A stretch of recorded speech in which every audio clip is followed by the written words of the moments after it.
उपोषणाला बसल्यात पुन्हा एकदा प्रशासनाच्या विरोधात. आणि दुसरीकडे बंजारा आरक्षणाचा सुद्धा मुद्दा होता. या संदर्भात काही पुढे झाले का?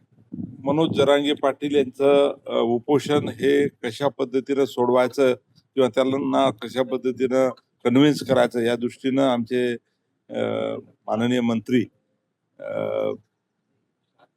खरं तर विखे पाटील साहेब हे प्रयत्न करत आहे आणि नक्कीच सायंकाळपर्यंत त्यांना भेटून बऱ्याच गोष्टी ह्या क्लिअर होणार आहेत. आपण पहा की सायंकाळी चांगली गोड बातमी या ठिकाणी येईल. बंजारा आरक्षणाचा सुद्धा मुद्दा पुन्हा बंजारा आरक्षणाच्या संदर्भात सुद्धा मागणी ही आहे आणि यासाठी माजी न्यायमूर्ती यांच्या अध्यक्षतेखाली आयोग निर्माण केलेला आहे. त्याचा GR सुद्धा निघालेला आहे. 3 महिन्यामध्ये ही समिती आयोग राज्यामध्ये फिरून सर्वांचं मत घेणार आहे, अभ्यास करणार आहे आणि त्यानंतर राज्य सरकारकडे शिफारशी करणार आहे.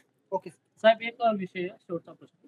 तर आज जे तुम्ही हेलिकॉप्टरनं आलेले तर देशाचे पंतप्रधान एकीकडे म्हणता इंधन म्हणजे बचत करा आणि हे करा, तुमच्यासोबत गाड्याचा ताफा जास्त होता आणि इंधन म्हणजे नेमकं हेलिकॉप्टरनं तुम्ही प्रवास केला. खरं तर लोकमतचे सन्माननीय विजयजी दर्डा साहेब यांना हे म्युझियम पाहायचं होतं आणि त्या दृष्टीनं बऱ्याच गोष्टी होत्या ज्या तात्काळ या ठिकाणी करणं गरजेचं होतं.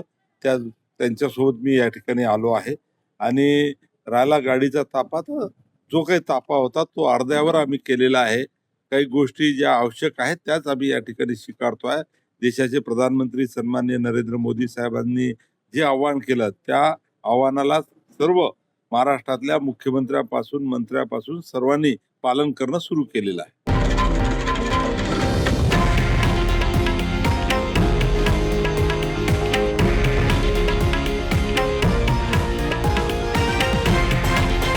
हे आहे देशातील नंबर 1 न्यूज नेटवर्क आणि आपण पाहत आहात TV9 मराठी, एकमेव.